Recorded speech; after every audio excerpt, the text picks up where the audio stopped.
in the palm of your hand. Last night was the latest debate with the Republicans, and I said a couple of hours ago when we first came on the air that I believe the bravest and most honest person on stage last night was Rand Paul, because he told you, as the American people, the truth, and he told it to a group of people that were not going to agree with him on it. And told it in a 90-second soundbite, which makes it hard to understand.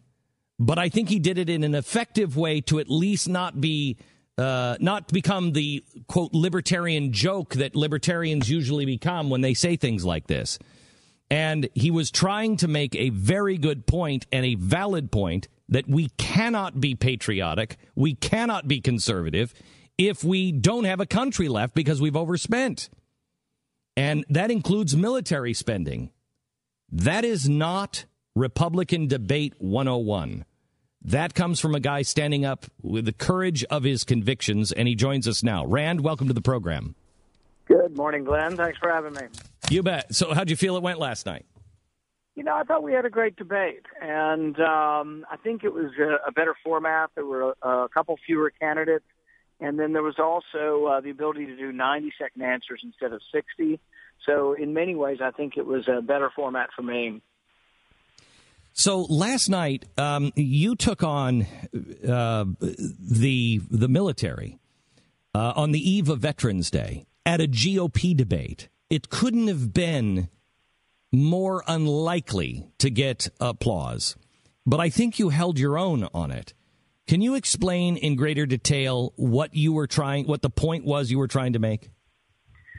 You know, I've become completely convinced that our debt problem in our country is a result of both parties. Both parties have sacred cows, and they want unlimited spending for what they think is important. The right says the military is important, and I acknowledge national defense is important. But the left also says that welfare is important, and so the guns and butter crowd get together, but they both scratch each other's back, and we raise both. I'm still reeling over what happened a week ago in the Senate, you know, when I kept them up till 3 a.m, because they raised the debt ceiling and they busted the budget caps. They raised the spending caps for both, but it was at the behest of members of the Republican Party who want more military spending. And people say, oh, well, we're losing all this. We don't have any national defense. We spend more on the military than 10 countries combined, Russia and China combined, plus 8 other countries. So it's not a dearth of money. It needs to be spent wisely. I mean, this week my staff came up with our waste report, and we had $43 million that we found that was spent on a gas station in Afghanistan. We discovered $800,000 that was spent developing a televised cricket league for the Afghanis to watch. The only problem is they don't have any televisions in Afghanistan, but they do have a televised cricket league that we paid for. So it just goes on and on, but we can't be fiscally conservative if we don't believe that there is waste, fraud, and abuse on both military and domestic spending. Wouldn't Carly Fiorina's mantra last night of zero-based budgeting correct that? I think zero-based budgeting would be a step forward, but unless you get people who are willing to actually look at their sacred cows. For example, Carly Fiorina, I think, wants to spend $700 billion on the military or $800 billion, so she wouldn't really be a conservative. Neither would Marco Rubio, or frankly, neither would anybody else on the stage other than myself, because they all want unlimited funds for the military, and they think the military can't have enough. And I actually think we make our country weaker and make us less safe the further we go into debt. I agree with you, and I will tell you that this is a change of perspective in this show over probably the last 8 years, maybe 10 years. We've been moving in this direction, but I'm not sure that especially when you look at how people are embracing Donald Trump, I can't guess the GOP voter anymore. I have no idea who they are. But did you go into that expecting to win that argument? I think on the facts, I do win the argument. And I think there's always been sort of a sense of sort of nationalism. And I feel it in myself. I want America to be great. I want America to be strong. I want nobody to dare to stand up and fight against us or to attack us. But at the same time, I don't want us to be hollowed out by debt. And I don't know. I think I do win the argument on the facts of it. I went right at Marco Rubio because I frankly don't think he's a conservative. He offered $1 trillion with a T in new spending for the military with no explanation as to how he's going to pay for it. But then he also offered $1 trillion of a new entitlement program, which will be refundable tax credits. And right now we do refundable tax credits, and it's got a 25% fraud rating in it. So I don't think we should be expanding something that has 25% fraud. You're a doctor, so let me ask you this question on Veterans Day. What do we do with the VA? I had a veteran call me. I had a veteran call me about an hour and a half ago and said, "Glenn, who's the best to deal with it? What's your answer? How do we fix that? Honor our promise." I did a lot of my medical training in the veterans hospitals in Durham, Fayetteville, and Asheville, North Carolina. And what I found is that many times the quality of care, particularly when it's associated with universities, is pretty good, and that the veteran, for the most part, I think liked the quality. But what they hated, even back in the 1980s when I was doing my training, they hated the distribution of the care. There's a big difference. The distribution of the care is pitiful, terrible, and it's not a new problem. It's always been that way because it's a single-payer system. So I think we can do better. What I would do is, what some others have said, is I would keep some of the veterans hospitals that we already have. I would have them specialize in war injuries, burns, amputations, post-traumatic stress disorder, closed-head injuries. But then I wouldn't build a lot of new VAs. I would let, if you're a 50-year-old veteran and you need a routine colonoscopy, there's no reason to go to a VA. There's no reason to drive 2 or 3 hours to a VA. It'd give you a voucher and let you see a local doctor. But the main thing to understand about VAs is single-payer system doesn't work. The way it works is it has to ration care, and they ration it by waiting times. So even back in the 80s, it would take you about 10 hours to get checked in at a VA just because of pure incompetence of a government-run system. But I think we do have an obligation to provide for our veterans. They've signed up to do hard work, often sacrificing parts of their body for our country, and we do have an obligation to them.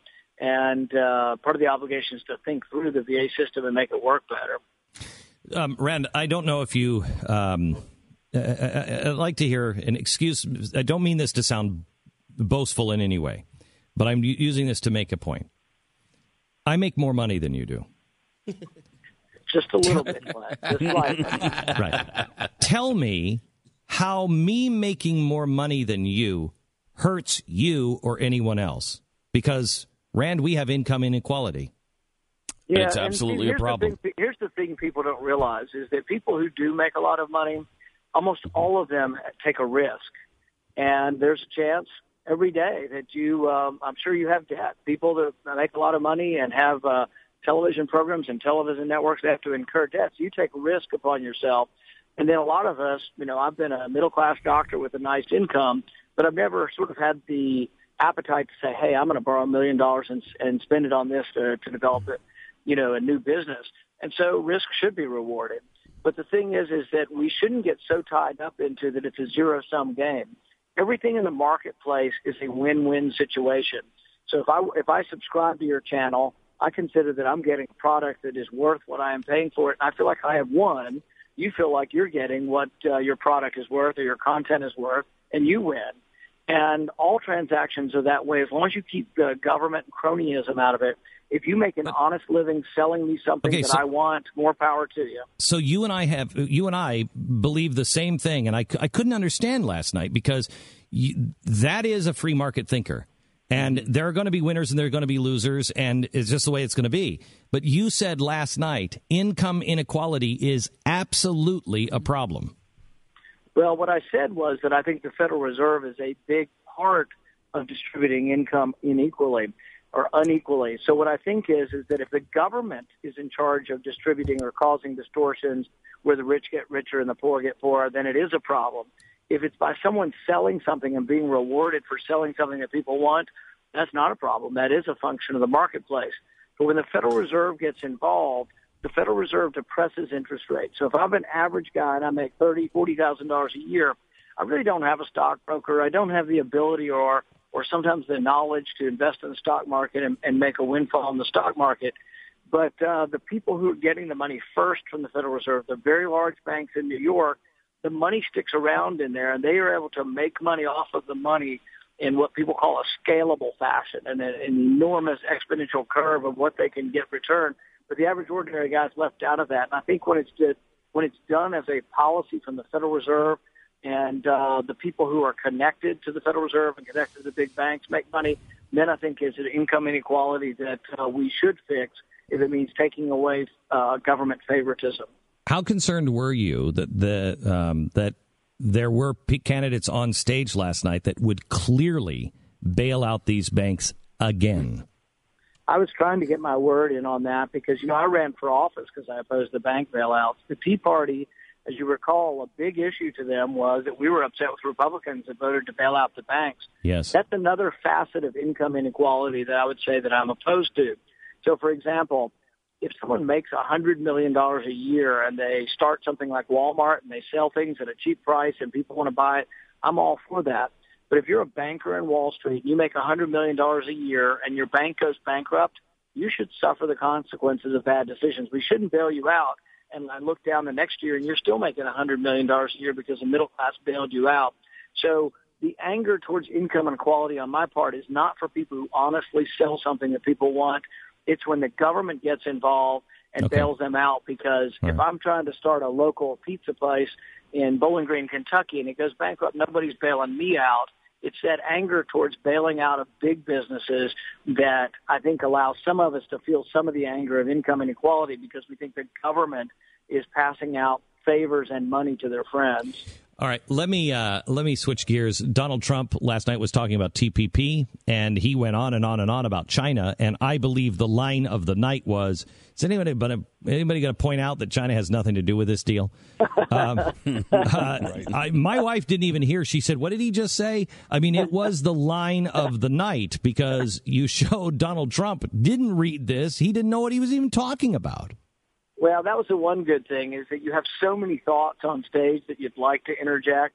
And I finally got a moment where I could point out something that nobody seemed to be paying any attention to, that he went on. And so many of the speechifying people up there go on, and they've completely either missed a point or got it wrong. The thing about TPP, and I haven't decided what I'm going to do on it, but I have decided that really you have to listen to the arguments. And right now, we're trading with people who are not China with TPP. China actually will feel some pressure from TPP. Rand, I thought you did a great job last night, and I think you were very, very brave, and you were honest, and that is a great characteristic to have in a president and a presidential candidate. Thank you very much for being on the program. Thanks, Glenn.